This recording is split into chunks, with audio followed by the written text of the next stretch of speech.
Welcome to Wayne's Old Time Radio Page channel. I'm Wayne, your host.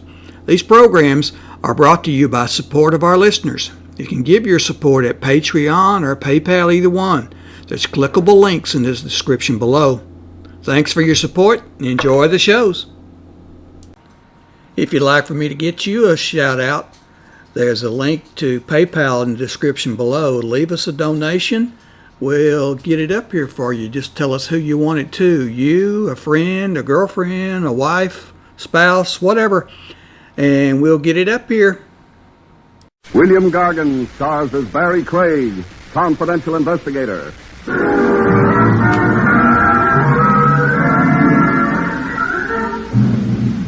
I knew a man once who thought epitaphs were the noblest form of literature.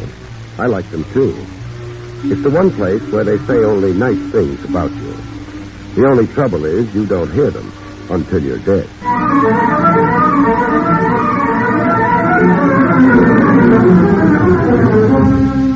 The National Broadcasting Company presents William Gargan in another transcribed drama of mystery and adventure with America's #1 detective, Barrie Craig, confidential investigator.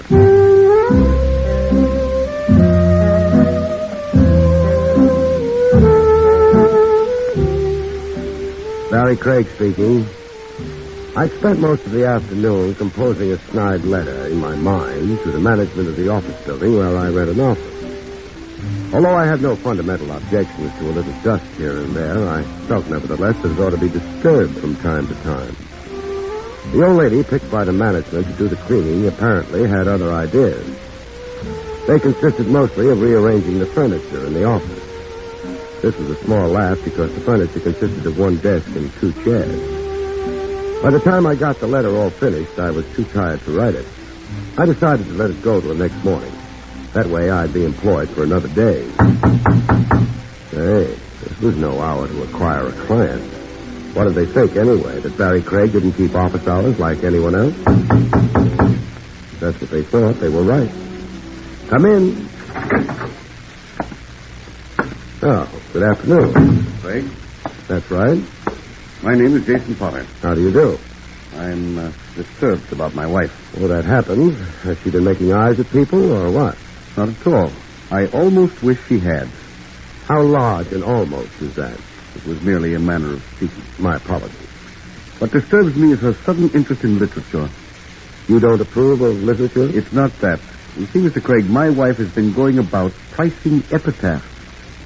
You're telling me this why? You want me to interest your wife in a short story, maybe? Or a rhymed couplet instead of epitaphs? I want you to make sure that she has no immediate use for any epitaphs she may be smitten by. She's epitaph happy? Or just unhappy about you? That is hardly your concern. So far, none of this is my concern. Perhaps I can change your mind. So? Well, nice white envelope. Look inside, will you? Okay. Well, $500.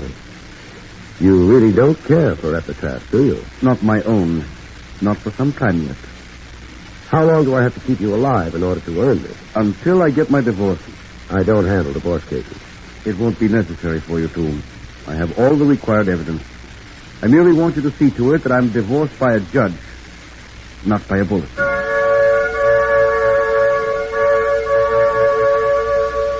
Mr. Potter stared at me for a moment out of very cold blue eyes, turned, and left. His tailoring impressed me from the rear as strongly as it had from the front. He shut the door quietly behind him, proving he was a gentleman. I counted the bills that had been in the white envelope all over again. This proved I wasn't a gentleman. It still came out to $500, so I went to work.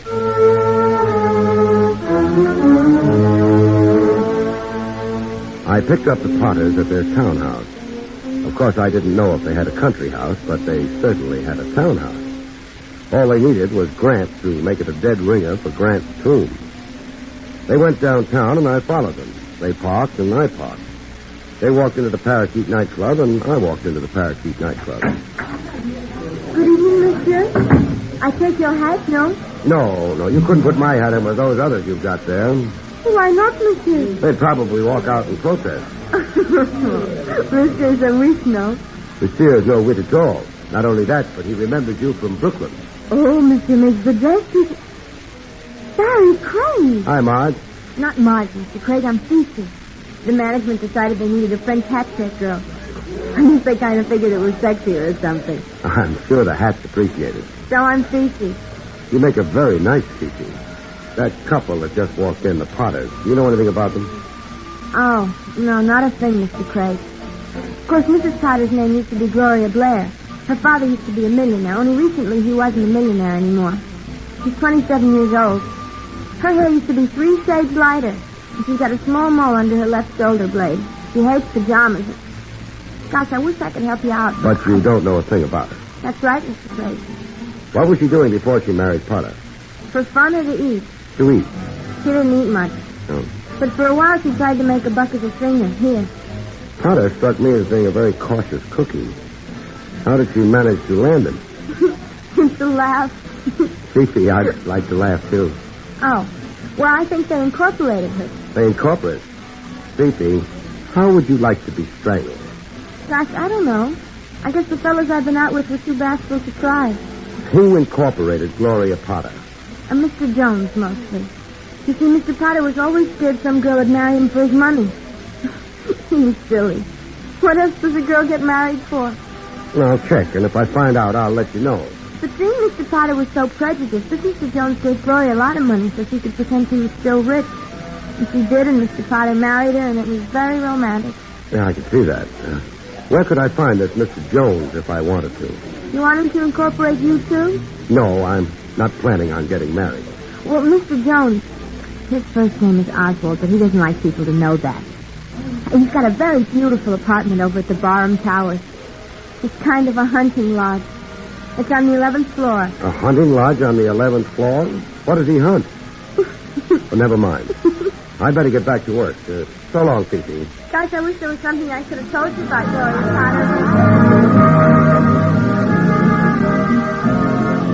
Potter. It had been an interesting interlude along the sidelines, but it was time for me to get back into the main arena.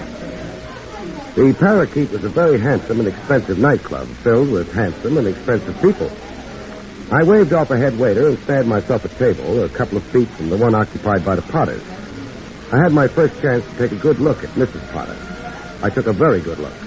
Mrs. Potter was worth it. At which point, somebody may have noticed my staring and decided to make it hard. They put the lights out. I made a dash for Potter's table, and Potter. I got a hold of him. He objected, but I didn't treat him gently. Maybe the shot hadn't been fired at Potter. It would have been a coincidence. I felt just as happy I hadn't tried to prove it. The lights went on after a while. How do you do, Mrs. Potter? Who are you? What have you done to my husband? My name is Barrie Craig, and I think I've knocked him out. What on earth? I had to get him out of that chair. Dad! Mrs. Potter, who do you think those shots were fired at? About this time, we got lots of company. Head waiters, managers, newspaper columnists, and stuff. We should have got the police, too, but the kind of people who go to nightclubs like the Parakeet can afford not to be public. The police were kept out. Potter began to revive after a while, and the incident could be considered closed. But before it was quite closed, Mrs. Potter and I had a snatch of dialogue. You must have been expecting an attempt on my husband's life. I had it in mind. Are you going to talk to the police? I've got no objections to talking to the police. As a matter of fact, some of my best friends are policemen. I wish you wouldn't. I don't suppose there'd be any use. No, but people try, though. Mr. Craig, what are you doing later tonight? I might try sleeping. Before you do that, and before you talk to the police, please come to my house. Any particular reason? My husband doesn't understand me. That isn't a very particular reason, is it? What he doesn't understand has nothing to do with romance, Mr. Craig. Oh, then it's a switch. What does it have to do with? Murder. At which point, Mr. Potter regained what was consciousness for him, and they left. I tried to leave right after them, but ran into a little trouble. The shooting had leaked somehow, and a few cops dropped in. They were too late for the Potters, but they were in time to hold me up. Not very long, but sometimes a half hour can be much too long. I was a little worried by the time I got to the Potter's front door. I didn't want Gloria to think that I turned her invitation down. Not so much because I was afraid of hurting her feelings, but because I had a notion that things were happening too fast. I was right. It was a solid door. It had been built well. Nothing happened except I got a bruised shoulder out of the effort. Who? Barrie Craig, Mrs. Potter. Excuse me. You came. I came, only I think I was a little late, wasn't I? Those shots. They came from my husband's study. Let's go ask your husband what he thought of them. All right. Anyone else in the house except your husband and you? Not so far as I know. The servants are away. That makes it convenient. Makes what convenient? Cuts the list of suspects down. Suspect? Yeah, in case those shots were aimed any better than the ones back at the club. That's the door. Your husband's room? Yes. I used a handkerchief on the doorknob. If you don't mind, I wouldn't want to disturb any fingerprints, either if they happen to be yours. Well, you... Well, it's open, but But it was closed when you tried it? it was. At least that's the way you're telling it. Let's go in. Yeah, Mr. Potter. He... If you're trying to be delicate about whether or not he's alive, you don't have to be. He can't hear you. Then he is dead. As dead as they come, and when they're murdered, they come very dead.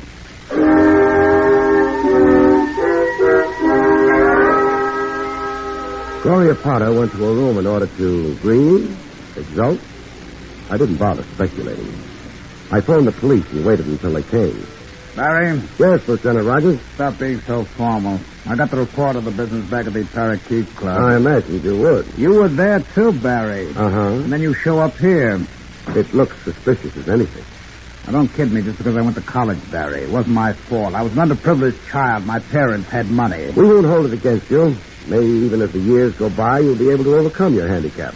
I'd try. Barrie, why were you here? Mrs. Potter asked me to stop in. That's what you said the first time I asked you. It must be a coincidence. The captain won't like it. Why not? This month he doesn't believe in coincidences. I think it has something to do with the stars.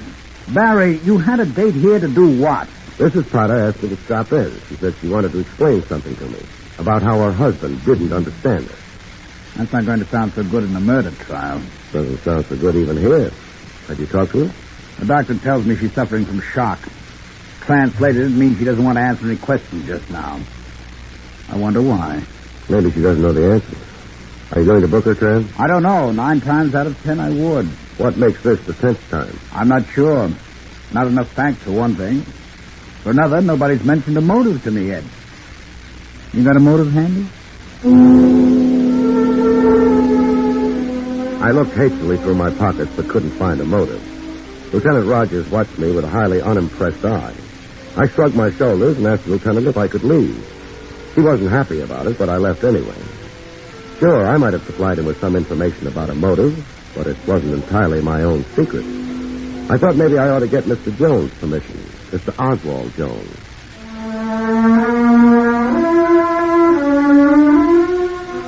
It wasn't hard to find the Barn Towers.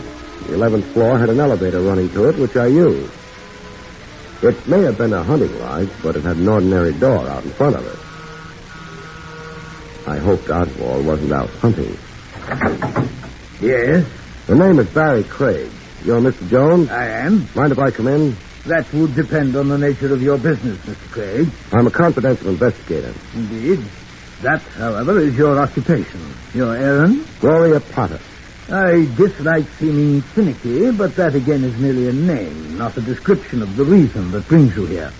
I seem to be having a little logical difficulty with you, Mr. Jones. But Mr. Potter is having difficulty of another sort. Mr. Potter? And his difficulty is what? His difficulty was staying alive. He doesn't have any more difficulty now. Meaning he is dead. He's dead. It is kind of you to bring me the information. You brought it, And I'm coming in. You have, of course, the advantage of youth and perhaps of strength. I resent your intrusion, however. While you're resenting it, you might shut the door. Very well. You must be a very happy man, Mr. Jones. Indeed. Sure. An investment has paid off tonight. Perhaps I misunderstand you. I thought you were a confidential investigator, not a broker's agent. The investment I'm talking about doesn't have very much to do with the stock market, I don't think. It has to do with Gloria Potter. A lovely lady, but hardly... Hardly a dividend? She's returning dividends, though, or she will shortly be in a position to anyway. You had better make yourself clearer. I'll try. You staked Gloria Potter so she could marry a millionaire who was afraid that women were after him for his money. I may have lent Mrs. Potter some money in the days before she was married. At what interest? Look here, young man. I think we have done enough fencing. I've already told you I did lend Gloria Potter some money. I expect to have it returned. Whether with interest or not is no concern of yours. It might be a concern of the police. The police? Where do they come in? You do it very well. If it's an act, that is. Mr. Potter not only died, he was murdered. How distressing. You should practice expressions of distress. You didn't do that very convincingly. I'm not trying to convince anyone of anything. You lent Gloria money. You expected a return on it. That would have been fine. She did succeed in getting Potter to marry her, but Mr. Jones, Potter was preparing to divorce her. Such, alas, are the vicissitudes of matrimony. One can never be certain, can one? You can spare me the philosophical remarks about matrimony. If Potter had lived long enough to divorce Gloria, you'd never have got your investment back, or the profit on it.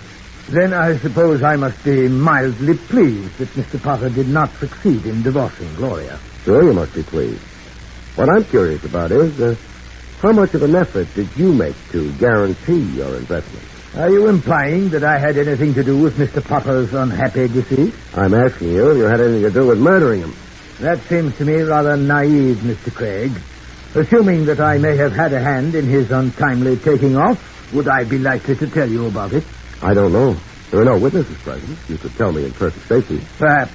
But why on earth should I? It might satisfy your ego. Mr. Craig, I am no longer a young man. I was never a handsome one.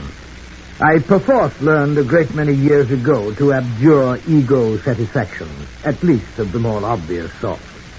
I think the hour is late. I think your visit here an impertinence. Good night. Okay. Good night. Mr. Craig, that is not the direction of the front door. I know it isn't. Hey, let go, me, you. Oh, but join us, won't you? I'm sorry, Mr. Jones. It doesn't matter, Baker. How do you do, Baker? Are you having fun listening in? Mr. Jones. Mr. Craig, this is my home. If I choose to have Baker stand by in case I should need protection against intruders like you... I just wanted to find out exactly what Mr. Baker's job was. You found out. And now... And now I leave. Mr. Jones. Yes? Has Baker got a license for that gun he's carrying?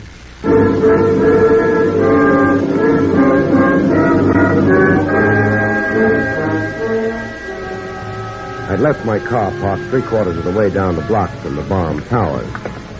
I didn't hurry getting to it. Maybe I thought somebody might take advantage of my being out in the open like this.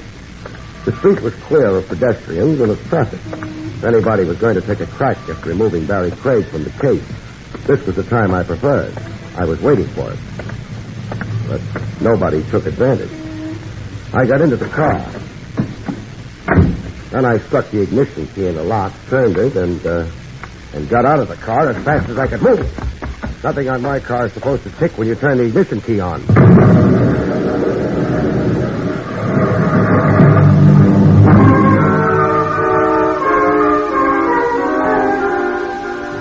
It was pretty obvious the engine would need an overhaul.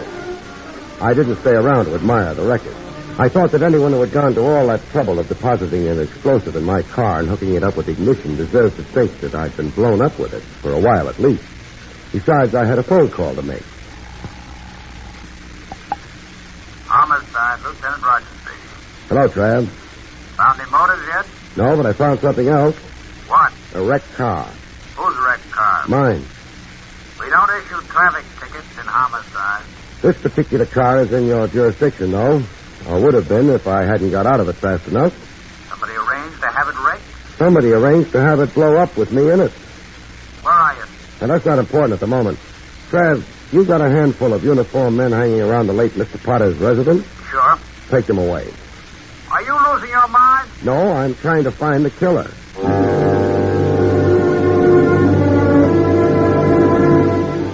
Trav and I had a small argument for a few minutes, and finally he gave up. I hung up.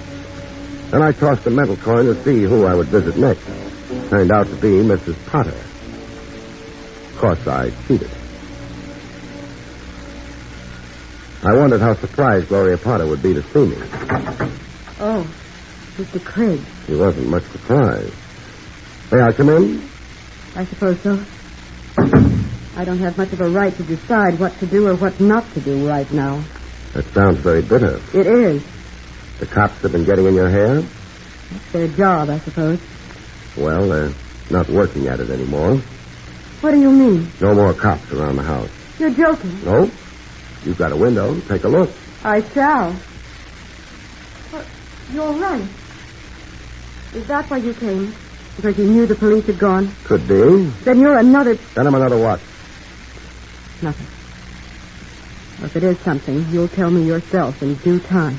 I can make a guess. If the guess happens to be right, then I understand a lot of things I didn't before. I'm not really interested. You should be, for two reasons. One, the murder of your husband. Two, the attempted murder of me. Someone who tried to murder you? Uh-huh. Why? Maybe because I was crowding someone. Someone who'd already disposed of your husband. Need you bring that up? Sure. Your husband hired me. He was afraid he wasn't going to live long enough to divorce you. He didn't. Now, you might try telling me the truth. About what? For example, what do you hear from Mr. Jones? Mr. Jones? Mr. Oswald Jones. The gentleman who bought you the platinum-tooth trap for Jason Potter. You have to get into it, too, don't you? Not, too. It means someone else got in on the deal. You also said that I must be another. Another what? You didn't answer that. You mind if I make a guess? I don't mind anything you do. Thanks. When I walked in here and told you the cops were gone, you thought I took advantage of their absence to come. You thought I was a blackmailer? Well, Thanks for telling me. It rounds out the picture. There must be someone else here in the house. no. Sure, there must be. After my car blew up, I had a phone call to make. That took time. I took a cab over. It took time before I found one. But whoever had arranged to have that car blow up wouldn't have hung around. He'd have come here. I don't know what you're... Someone else must have known that your husband was preparing to divorce you. I don't think that's been a very great secret. That would have given him a nice handle for blackmail. And then... Mr. Jones. Yeah, Mr. Jones, complete with revolver. I'm afraid I've been eavesdropping. For how long? A matter of minutes only. I missed the beginning of the conversation, but on the other hand, I don't think I missed anything important. Okay, you didn't miss anything important. What now? You've become rather a nuisance, Craig, both to Mrs. Potter and to myself. All right, I've become a nuisance. So what? What does one generally do with nuisances? One removes them. That's a bright idea. Was it also your bright idea to kill Potter? I hardly think you're in a position to ask questions. You're not in a position not to answer them. You see, Mr. Jones, an attempt was made on my life less than an hour ago, and less than 100 yards from your house. Oh, nonsense. No, a wrecked car. You must have noticed it, leaving your house there. There would have been a crowd about it. Oh, now that you mention it, yes, but... Naturally, you knew nothing about it. Well, naturally. Which is what you'd say whether you'd set that bomb or not. However, the point is that the police know about that attempt. Interesting. More than that. Anything happens to me, and you're the first man they look for. I should be found quite easily.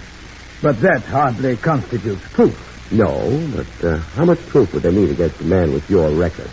I'm inclined to see your point. What do you want? You're silent for a few minutes. I was carrying on an interesting conversation with Mrs. Potter. She was about to tell me that someone was blackmailing her. She was also about to tell me why. Oh, what's the use? You know why I was being blackmailed. Jason was going to divorce me. The police didn't seem to know about it. As long as they didn't know, I was safe. The instant they found out, they'd suspect me. So I was in a position to be blackmailed. I'm afraid I must have missed something. Exactly who is this blackmailer? Oh, there's no hurry about that as yet. Jones, in the event that Potter had divorced his wife, where would you have been? In a most despondent frame of mind and in financially straitened circumstances. You must know that, however. Sure, I know it. But it's nice to find out from the horse's mouth. Pardon the expression. Not at all. The next time I see a horse, I'll apologize to him, too. Okay, it's all set up. We know the background, the reasons. All we need is the name. Which one shall it be, Mr. Jones? Your name? I did not murder Mr. Potter. How about you, Mrs. Potter? I couldn't have killed him. Sure you could have. The attempt at the nightclub. You were sitting right next to him at the table. And the murder happened in your husband's study. You'd know your way around here, wouldn't you? It was open. I don't... Shut up. What's that? The Marines, I think. Whatever are you talking about? Don't the Marines always land and have the situation well in hand? I suppose in your adolescent way you're referring to the police. I had Lieutenant Rogers pull the uniformed men away from the house. I figured they would encourage some people to drop in on Mrs. Potter. He agreed, but I imagine he's insisted on bringing some non-uniformed men around. I shall leave. Not quite yet. Why not? Because I object. Because the police will object. And because I think someone else might object. Someone else? Mrs. Potter, that door opposite the one both Jones and I used to get in here, where does it lead? The next room. It's a sort of downstairs bedroom. Anybody been using it recently? Or do you always leave doors half ajar? I was afraid. He said he'd kill me if I... I bet he did. Come on in, Baker. Drop your gun, Mr. Jones. Baker? I said drop it. Very well. That's good. But, good heavens, why, Baker? Why? Because Baker, being your man, would know about your deal with Mrs. Potter. He'd know about the impending divorce. It put him in a nice position. He killed Potter and prepared to live off the inheritance for the rest of his life. He knew he'd have you to deal with sooner or later, but he figured that when that time arose, he'd manage. No one would really miss you. I suppose you're right. It had to be Baker. No one else would have bothered about me. Mrs. Potter knew I was on the case, and you were with me at the time the bomb was planted. As soon as you entered, he could have left the apartment, gone down, connected the bomb, and then returned. Yes, I see that. He thought I was competition. He decided to remove competition. He might just as well have signed his name to a confession of guilt. That's just it, white guy. Right now, all I gotta do is get out of here. First making sure of you, and then I guess you didn't believe me about the police, did you? But they're here. They're surrounding the house. I can take my chances on that. Right now, what have I got to lose? Nothing. This isn't where you're going to lose it. Mr. Craig. I'm afraid I shot Mr. Baker. Not seriously. But... The trouble with villains is they listen to the radio too much. On the radio, the hero never has a gun. Or if he has, never bothers shooting it. I'm different. I have a gun, and when someone is pointing a gun at me and intending to use it... Oh, I'm so glad. I trust the matter is, for the moment, satisfactorily concluded. Depends on what you mean by satisfactorily. I meant simply that Mrs. Potter seems to be advancing upon you with an expression of the intensest gratitude, and I suspect she will shortly fling her arms about your neck and... Oh, Mr. Craig, you've been... kiss you. Bah. I'm not a squeamish man, Mr. Craig, but there are some things I draw the line at. Good night. Jones left. The police didn't mind. They had no charges to prefer against him. Mr. Baker didn't mind. He was unconscious. I didn't mind. I was... But that's another story, and not one I have any intention whatsoever of telling.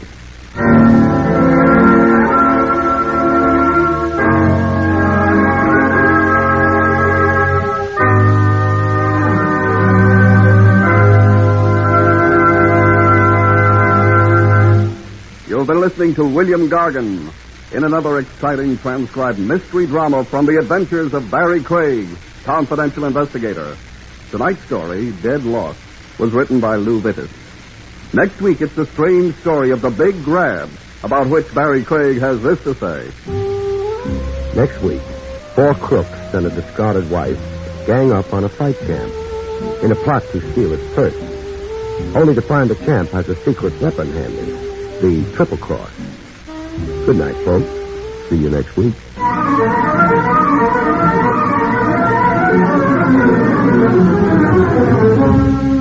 Featured in the role of Gloria was Fran Carlin. Barrie Craig, starring William Gargan, was under the direction of Hyman Brown. This is Don Pardo speaking.